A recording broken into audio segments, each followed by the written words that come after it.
Hey guys, today we're going to learn about the life of a product manager. We're going to bust certain myths associated with product management. We're going to talk about the different steps in product management and what not to do as a product manager. Please subscribe to my channel for more such videos. So, coming to myth one, to be a product manager, you need to know coding. This is a question that is often being asked. But believe me, in 90% of the companies, you can survive or you can do really great without even knowing the basics of coding. There is always an engineering manager to help you out in the process. Myth two, product management is all about UI designs. No, it is not. UI designs is just a part of product management process, and that too, it is predominantly used by a specific type of product manager. There are product managers who are working on B2B products or data algorithm based products who don't need so much of UI designs also. Myth 3. First step in product management is finding a solution to a customer problem. This is, I think, overabused in a lot of articles where they write that product management is about finding a solution. No, it is not about finding a solution. It is about creating a problem statement, finding the problem statement, finding the problems that the customer are facing, and then solutioning is just a process or just a step in the process of product management. Then what is product management all about? I think this slide or this chart you have seen in a lot of books. And yes, we do see it in the intersection of business, customers, and technology. We should know what are the business goals. We should know our customers, what do they need, what is their behavior, how do they react. And we should know the technological feasibility, the technical resources that we have, what are the things they can do, what are the things they cannot. And whatever business goals we have to marry it with the customer's behavior. We have to fetch or we have to show present the business goals in a way that the customer will adopt and in a way which is technologically feasible. Remember, don't take sides of any of these three parties involved. You should be talking to everyone and then taking decisions accordingly. Now we are going to know about the different steps of product management. So, first step, knowing your customers. I cannot re-emphasize enough how important this step is. You should know your customers really, really well. You should do a thorough data analysis to understand your funnel, understand how the customers are reacting to different components of your website or app or M site, where they are dropping off, what are they doing, and everything about the customers. You should also do primary research, which might be in the form of focus group interviews, listening to audio clips, videos of customer behavior to understand your customer. Second research, I think this all of us know, we should have the industry and the competitor study ready with us.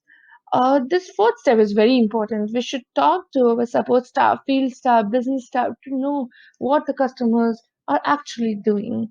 Remember, we cannot create a great product by sitting in the couch of our office.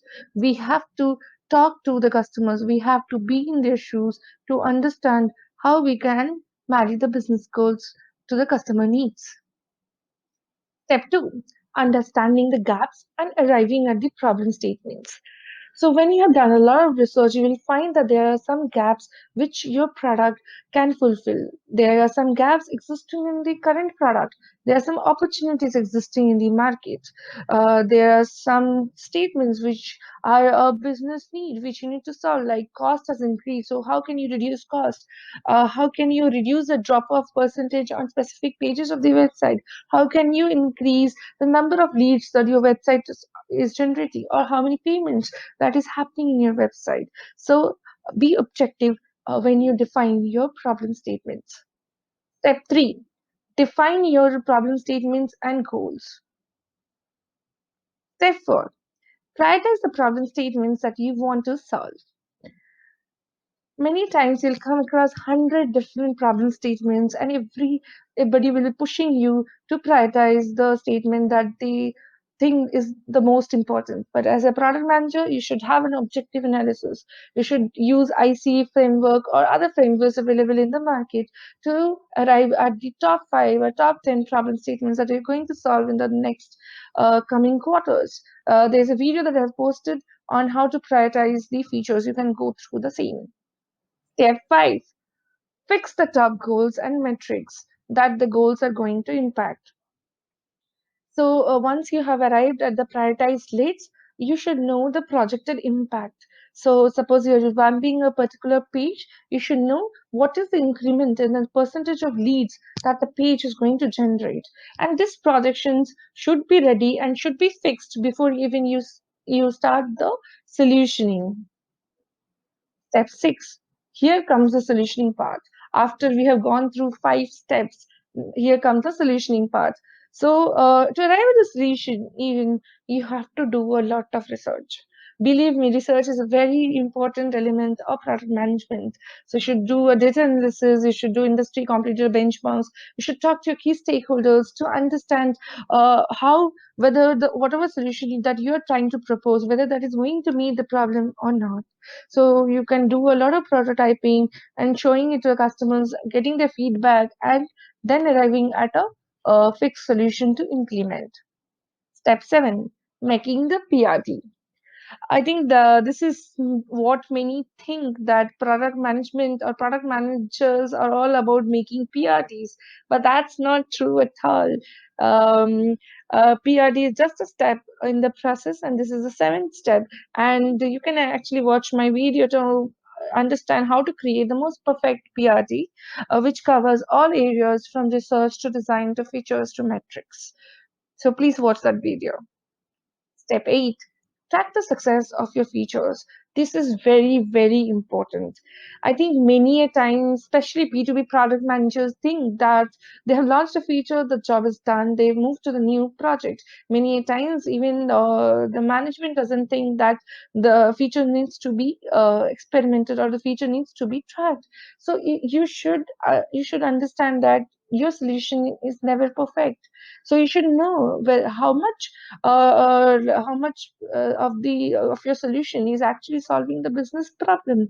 You should track the success of your features or track the metrics that you had fixed in your PRT regarding this particular feature, and also match the projected impact that you had fixed before starting the project with the actual target, that actual results that your feature is fetching.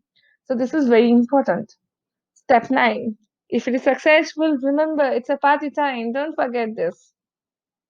If not successful, it is a party time too, as you and your organization learn something new from it, and which is going to help you in your forthcoming projects. Remember, now we have gone through a lot of stuff about product management, what is product management, but don't ever fall into these traps which many managers fall into. First, don't start the solution without fixing the goals. Second, don't prioritize a feature because you feel or someone else feel that it will work. You should have the proper prioritization metrics ready. Don't implement the full feature. So you should always have experiments. You should break your feature into minor experiments, into versions, experiment them, fail fast, and learn from it and develop the subsequent versions. This is going to save you a lot of cost, especially in a startup kind of environment. Fourth, don't think that your job is done when a feature goes into production. Remember, there is a path and there is a lot of steps that is still remaining. Last, don't forget to subscribe and like to my channel for more such videos. Thank you guys.